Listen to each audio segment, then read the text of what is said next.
Good afternoon, Bluebirds. My name is Faith Roaring with John Lasky, joining you for the last new show of our 2021-2022 school year. The school year has provided us with a lot of different emotions, from the nervous excitement of going back to school in person, to the fear of the Omicron spike, to finally being able to take off our masks, and now celebrating the final week of school. We know that this year's seniors are very excited to get out and continue their post-secondary plans. To find out more, Jude asked them all about it. The end of the school year is finally here, and the class of 2022 is leaving the nest. We caught up with some seniors to find out what their after-graduation plans are. I'm going to UC CCM for costume design. I'm going to the University of Kentucky and I'm studying health sciences. Empire Beauty School, and I'm going to be a cosmetologist. I'm going to be going to Georgetown College, and I'm either doing pediatrics or early childhood education, and I'll also be playing soccer there.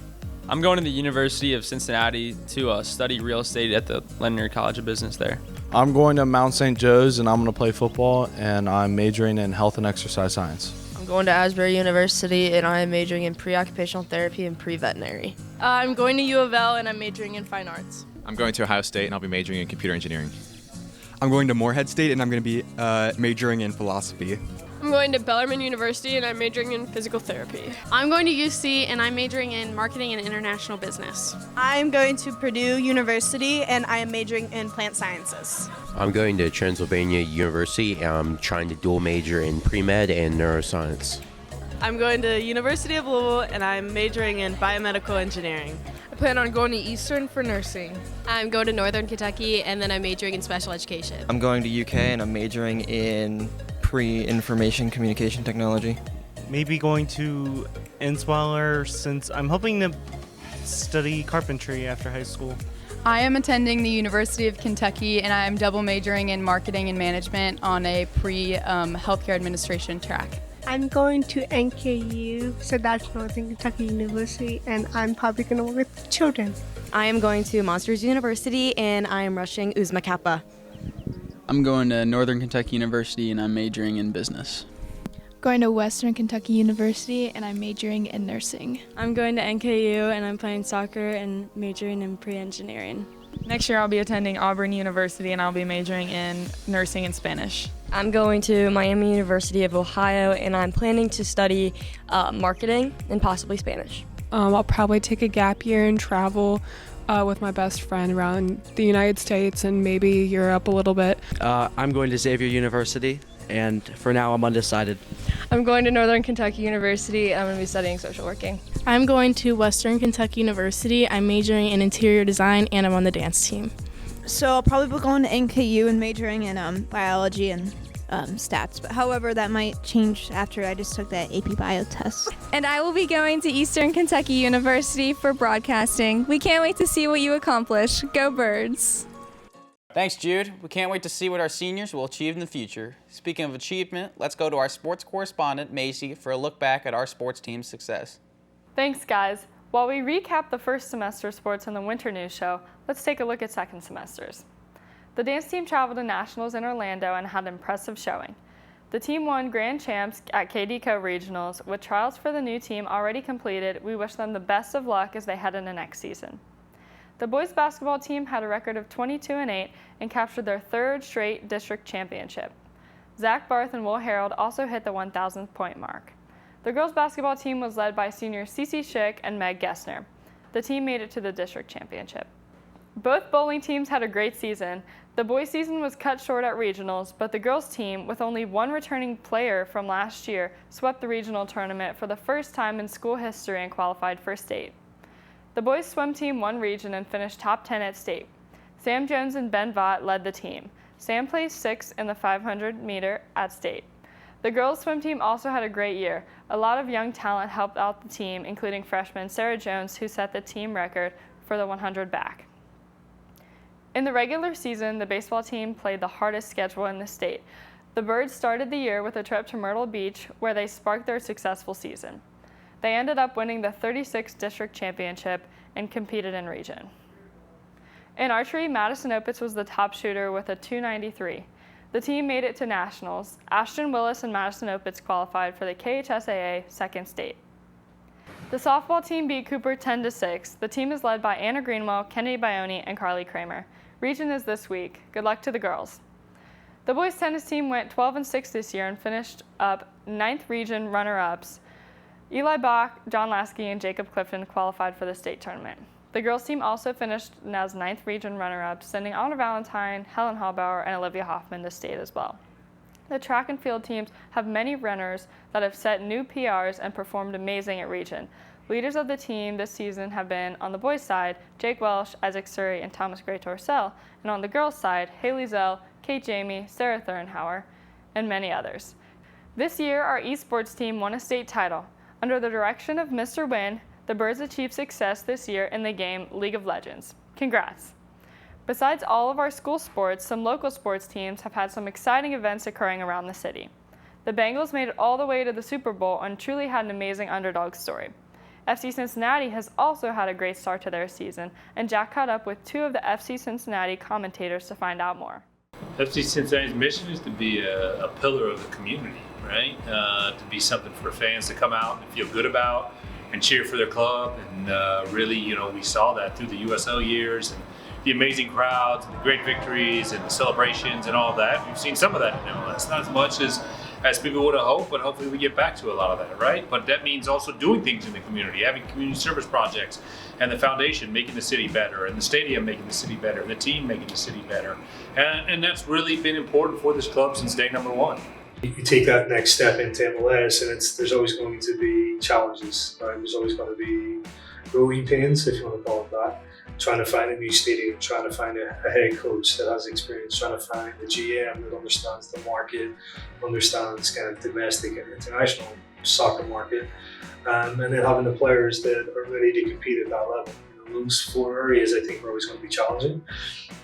As we sit here today, I think it's very obvious that having Chris Albright in a GM position has made a big difference in player identification. I think having a coach like Pat Noonan that has great track record of success, has got great supporting mentors that have been big for the game as well. Been very influential in him, and that comes through. He's going to be successful. He understands the expectations of winning culture and teams, and he's in the process of implementing that. The growth of soccer in Cincinnati has been spectacular. Look, it's the fastest growing sport in America, and that's part of the reason that it was important to come in and FC Cincinnati to be born at the time that it was, right? And you've seen the interest grow in a city where I don't think people ever believed there would be a Major League Soccer team. And in 3 years, crowds of 30,000 people on a regular basis, they proved that they had to be a Major League Soccer team. And that's why we are where we are today. Again, certain players under current contracts as well. So obviously if you're a coach or a GM and you're coming into a situation, you've got to honor some of those contracts. But I think moving forward, when some of those maybe expire or extend, it depends on obviously the decisions on some of the players. I think you'll see this team really accelerate. I think we're already starting to see it. They're in the top half of the table. They've become a lot more competitive overnight. Some player signings, but there's still room for larger improvements as far as the recruitment piece, and I think Chris and Pat will do that. Thanks, Jack. Be sure to go out and enjoy Cincinnati sports this summer. Back to you guys at the desk. Thank you, Macy. Back to you, Faith. Thanks, Sean. Here with us again is the producer of the Teacher Trivia segment, Carter Frimming. Carter, tell us what inspired this segment. Faith, it was just nice to start this as kind of a side project and to get to know the teachers a little more and maybe what they do outside of school as well as in school. Well, take it away. Thanks, Faith. This week's question is, which teacher met their wife while beer vending for the Cincinnati Reds? Was it Mr. Burgess, Mr. Poff, Mr. Borgman, or Mr. Kampschmidt? Stay tuned to the end of the broadcast to find out the final answer to our final teacher trivia of the school year. Speaking of the end of the school year, guys, I got a couple plans coming up this summer, whether it's hanging out with my friends, maybe heading up to Kings Island. You guys got anything going on? I'm going to be playing a lot of soccer. I'm getting ready for my first college preseason at UC. What about you, John? Yeah, I'll probably hit the beach at some point. Do a lot of fishing, too. Ooh, speaking of fishing, I'm going to have to go up and try that Newport Aquarium. Now let's go to Kay, who's got 5 exciting things that you can do at our local aquarium. With summer finally here, the Newport Aquarium is busier than ever. Here are the top 5 things to do and see at the aquarium. Starting off strong at number 1, we have the Shark Bridge. Venture across a 385,000-gallon shark-infested tank on a 75-foot long rope bridge. Next, at number 2, we have some new animals such as a spiny lapsucker, baby cuttlefish, and some new baby crocodiles. Third, you can get a caricature or face paint done located near the First Touch tank or right in front of the frog bog, which is located near number 4 Stingray Hadaway, where you can pet dozens of harmless stingrays. Finally, at number 5, you can find a mischievous 200-pound loggerhead sea turtle at the Shark Ray Bay Theater.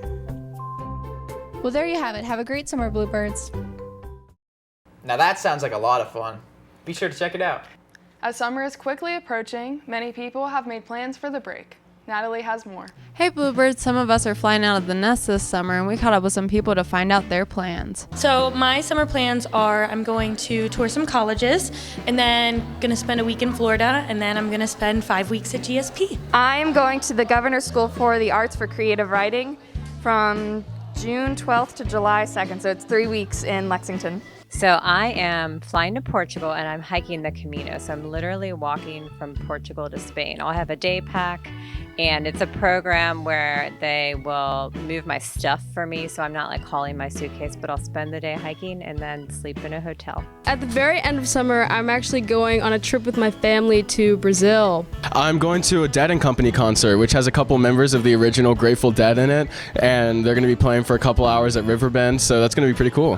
I'm going to go to Mexico in July. This summer, I'm going on a couple trips, but the one I'm most excited about is a trip to Sedona in Arizona. And we're going to spend a week out there hiking and looking at all the beautiful sights out west. I want to be a functioning member of society. For summer, I'll be going to San Diego with my family to see my brother graduate from Navy SEAL training.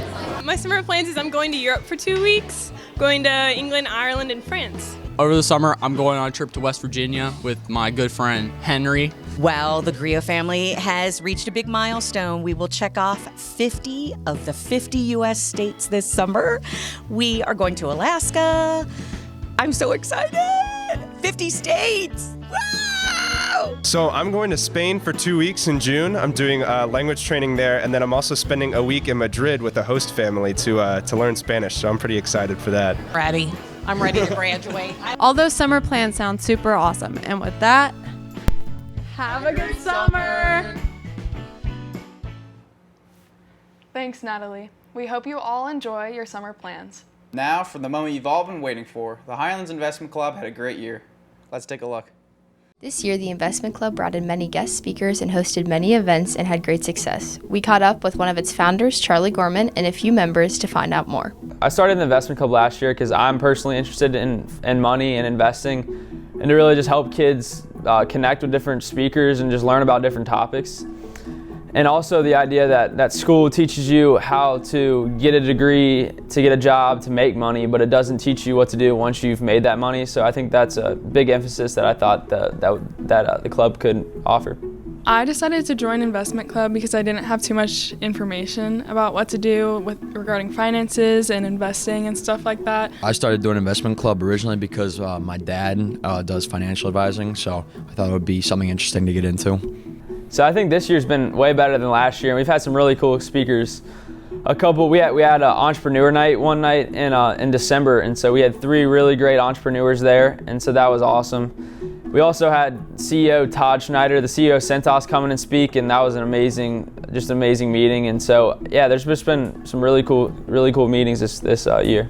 My favorite part was just the ability to be in an environment where you can learn about that type of stuff without feeling like an idiot, kind of. It's a very welcoming, very understandable environment where you can ask any questions and they'll give you an answer without ever making you feel bad. While the Investment Club had a great year, they are still looking to the future. So next year the club's going to continue on. And it's going to be run by Jackson Lang, Joel Kraft, John Lasky, and Ryan Toole. Next year we're still going to bring in some guest speakers, and then we also might try to have another big event with multiple speakers in an evening like we did earlier this year. I'd encourage you to join. I think it's going to get better and better every year. The Investment Club hopes to continue their success into the coming years. Thanks, Ruby. Can't wait to see where the club goes next year under new leadership.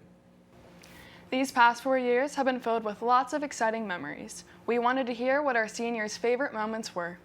My favorite high school memory is the volleyball lock-in when we got to sleep in the gym. My favorite memory was freshman year when we all went out to the field and danced to the YMCA and Bertesso was on the roof.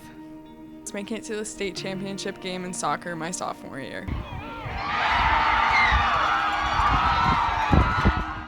Going to state for golf. Winning region for bowling. Hanging out with my boy Chuck. I would have to say that my favorite, if I had to pick one, my favorite high school memory would be going to Myrtle Beach this spring break with the baseball team. That was just an awesome time that I'll always remember. And I really enjoyed going to the games my senior year with all my friends and sitting in the ozone. Probably Hoko this year. It was really fun and had a nice time dancing and everything. Doing the musical. Planning prom with my senior class officers. Meeting Natalie Simmons and working with her in the film department for 3 years now. We've worked on pretty much every project together. It's been great. My favorite high school memory was junior year. After our state cross country meet, we were on the way back.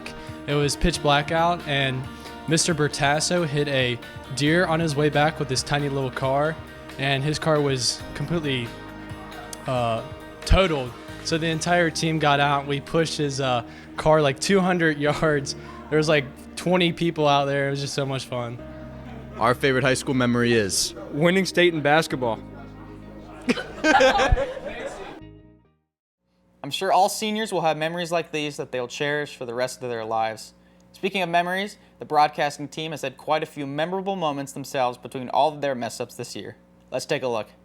From all the students here at Highlands High School, we want to say thank you. So fresh and so clean. Meow. Making my way downtown, walking fast, faces past and I'm home now.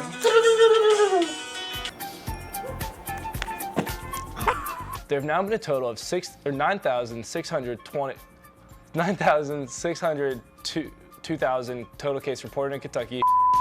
Hey Bluebirds, there's been some repeated instances of vandalism occurring around this. Hey Bluebirds. Hey Bluebirds, 'tis the holiday season, and I caught up with What is her name? Hey Bluebirds, we caught up with the Oh, Highlands, the soccer team has had very big wins so. Why can't I talk? Okay. Hey Bluebirds. Hey Bluebirds, as you... Okay, one more time. Hey Bluebirds. Thanks, Alex. We wish the swim team the best of luck moving forward. Hey. My name is Ruby and I'm in class and I'm about to get a good video because Mr. Pop will be so proud of me and we'll play it on the new show. Let's go. Oh! Well, now it's over to Alex for another Do you think time would pass me by? Remember. do a video.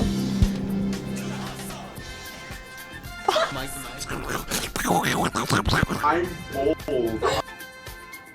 Do you like to sing your... Jonah, can you do it? Go Birds! Well, there were definitely some moments that can't be replaced. Now for the answer to the final teacher trivia of the year.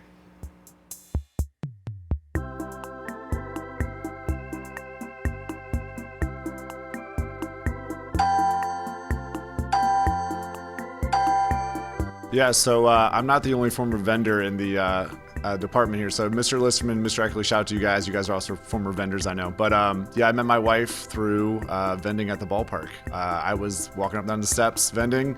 My wife worked as a commissary staff, so I would go to her to get more peanuts, more beer, whatever it was I needed, paid her the money for the cash for it, and then I walked around about in the stands again. So yeah, we met through the Reds Stadium at Great American Ballpark. And with that, this concludes our final news show. I'm John Lasky. And signing off for the last time, I'm Faith Roaring. Have a great summer, Bluebirds.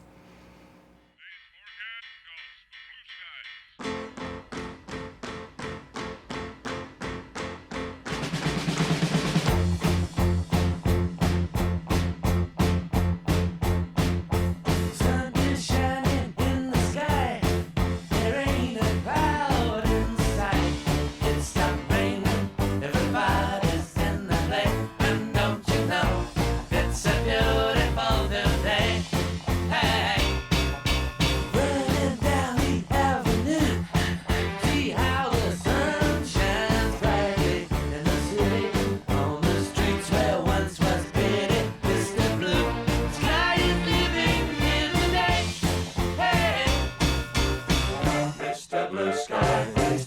why you had to hide away for so long. Where did we go wrong?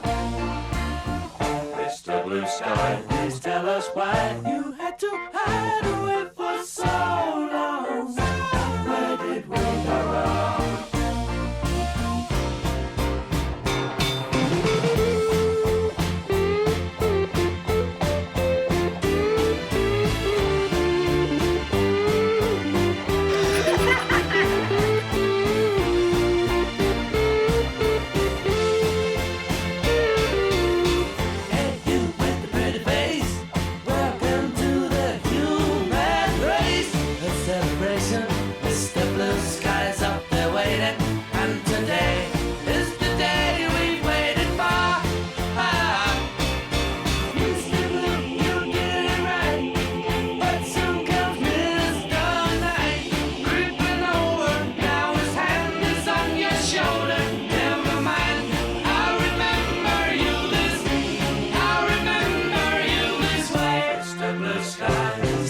Why you had to hide away for so long? Where did we go wrong? Hey there, Mr. Blue Sky, so pleased to be with you. Look around, see what you do.